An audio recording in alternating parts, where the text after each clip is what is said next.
The short videos included in this series are meant to serve as an initial step in your preparedness training for off-campus travel.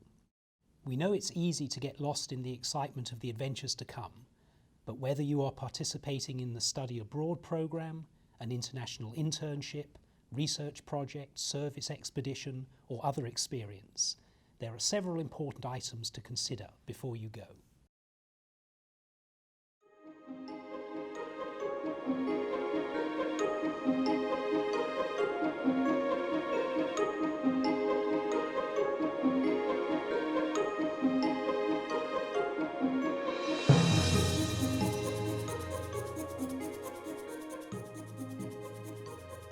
Greetings, traveller.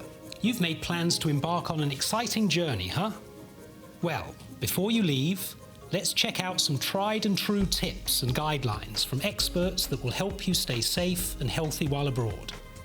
Let's follow our three travellers, Emily, Sam and Isabella, as they learn a thing or two about staying safe.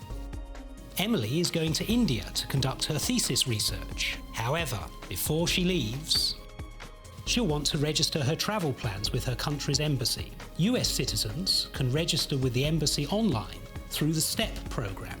Emily will also register her travel with International SOS, Dartmouth's emergency response provider.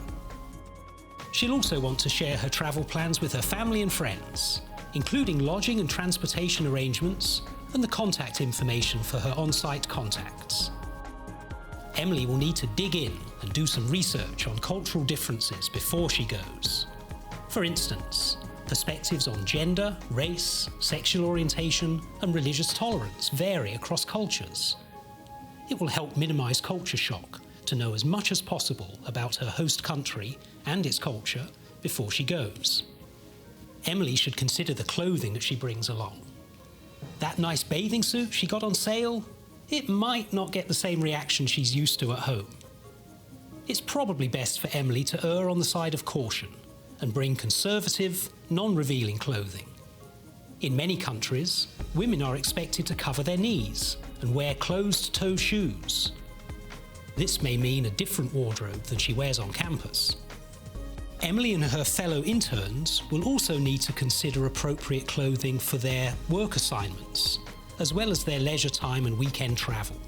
If she plans to exercise while overseas, she'll also want to find culturally appropriate and conservative activewear to bring along. It may also be useful for Emily to consider how she'll be doing her laundry. She may have to hand wash or hang dry her clothes. If she's lucky, she may have access to laundry machines and dry cleaning, but she shouldn't bring too many items that rely solely on these processes. After registering her travel, talking with her family, researching local customs and packing her bags, Emily is ready to go. Hey Em, don't forget your passport.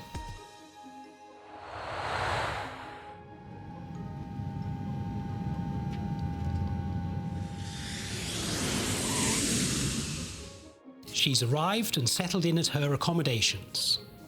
Early on, she'll talk to her host family or host organisation about precautions to take in her area. Remember, she's not in Hanover anymore. She should prepare some questions, such as, how late can I stay out? Or, is it safe to go running on my own? Emily understands that there are other considerations for staying safe as well. She is sure to avoid bringing visitors to her room when she's alone. She's been advised to avoid political rallies and demonstrations. These may seem exciting, but they can easily get out of hand and become dangerous. While she misses her pets at home, Emily also knows she should not approach animals in her host country. Fido may be cute, but he could also be carrying diseases or parasites. Most importantly, she will use common sense. Tourists sometimes feel like they're allowed to take a picture of anything and anyone, but do be respectful, Emily. In many cultures, taking photos of people is considered rude. Besides, how would you feel if you were enjoying your sandwich at a restaurant and someone snapped your photo? Before taking photos or video of anyone, ask politely if it's okay. Emily is enjoying her time in India and making new friends. She's staying safe and thriving by following these general tips. But what about all the stuff someone brings with them on a trip? Let's follow Sam as he packs his bags and prepares his finances to go to France. Sam is nervous. He's going to France for 3 months. How will he survive without all of his belongings? His first instinct might be to bring every knitted sweater his grandmother made him, every book he's ever wanted to read, a toy dog, and every electronic device in his room. But he'd be wise to relax, pack light. Carrying around luggage between airports and bus stations can quickly become exhausting, and it leaves you much more vulnerable to theft. It's better to underpack and buy inexpensive clothes and toiletries in your host country than to overpack and have to take care of all of your belongings. Remember, you'll likely return home with much more than you came with, so pack light. It's easy these days to bring an unlocked GSM-enabled cell phone when you travel. This is a phone that works in any country with a locally purchased and rechargeable SIM card. If Sam can't buy one before he goes, he can purchase one in his host country. Once the phone is activated, he'll make sure to load the phone numbers of host organisations, lodgings, and emergency contacts. Before he goes, Sam will need to alert his bank of his travel plans, so they're not surprised when they see charges from overseas.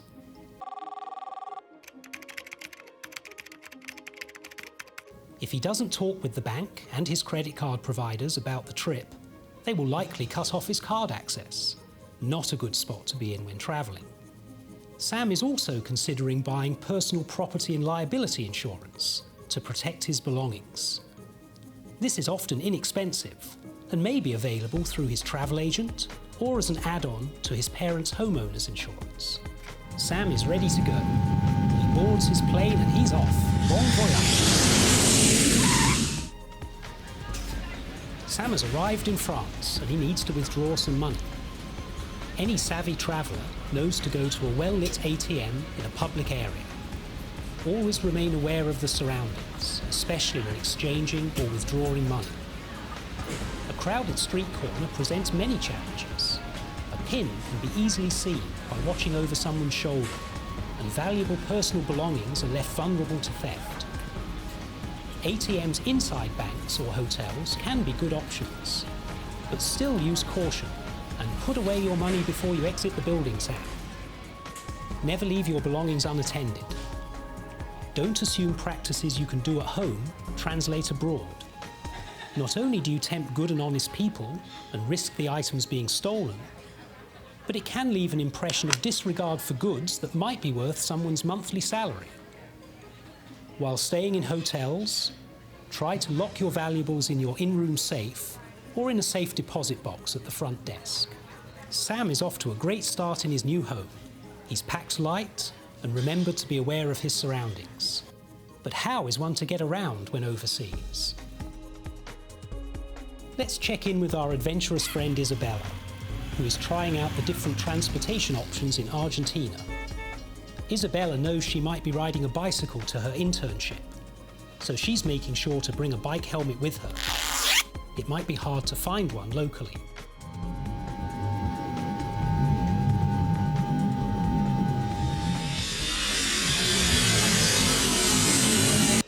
When she's not riding to work on her bike, Isabella is sure to practice defensive pedestrian rules.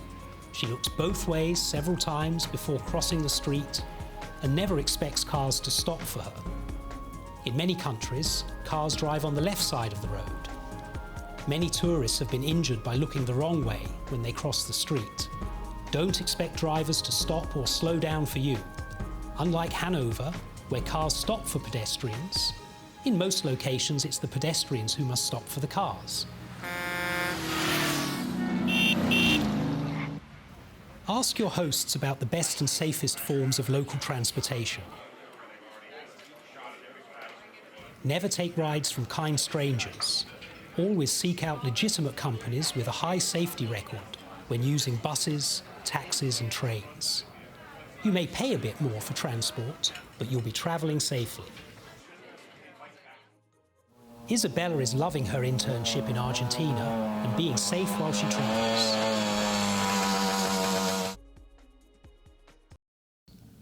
All three of our travellers are off to a good start. Now, let's talk to some experts to learn more about health and wellness while abroad.